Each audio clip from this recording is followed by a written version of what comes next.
কচুয়া উপজেলার ১১ নং গোহট দক্ষিণ ইউনিয়নের লক্ষ্মীপুর গ্রামের বন্যা ও জলাবদ্ধতায় ক্ষতিগ্রস্ত পরিবার ও হতদরিদ্রদের মাঝে উপহার সামগ্রী হিসেবে শুকনো খাবার বিতরণ করা হয়েছে।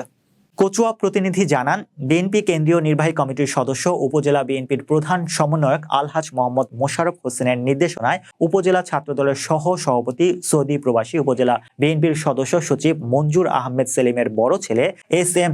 শামসুজ্জামান নাইমের অর্থায়নে শুকনো খাবার উপহার হিসেবে মুড়ি, চিরা, বিস্কুট বিতরণ করা হয়। উপহার সামগ্রী বিতরণকালে উপজেলা বিএনপির সদস্য সচিব মঞ্জুর আহমেদ সেলিম, ১১ নং ইউনিয়ন বিএনপির সভাপতি আবু তাহের মজুমদার, বিএনপি নেতা আবুল খায়ের মিস্ত্রি, জিতু মিয়া, যুবদলের আহ্বায়ক নজরুল ইসলাম লিটন, স্বেচ্ছাসেবক দলের সদস্য সচিব ইঞ্জিনিয়ার রুবেল, শ্রমিক দলের আহ্বায়ক হাবিব আহমেদ রাজন, শ্রমিক নেতা হাসান কবলিতগঞ্জ সহ এলাকার গণ্যমান্য ব্যক্তিবর্গ উপস্থিত ছিলেন। একই দিনে বিআরবি কেবল বাংলাদেশের ডিরেক্টর রফিকুল ইসলাম রনির অর্থায়নে এসএসসি ব্যাচ ৮৫ চাঁদপুর ও কচুয়া বন্ধুদের উদ্যোগে ডক্টর হাফিজের পরিচালনায় গোহট দক্ষিণ ইউনিয়নের লক্ষ্মীপুর গ্রামের বন্যা ও জলাবদ্ধতায় ক্ষতিগ্রস্ত পরিবার ও হতদরিদ্রদের মাঝে উপহার সামগ্রী হিসেবে শুকনো খাবার বিতরণ করা হয়।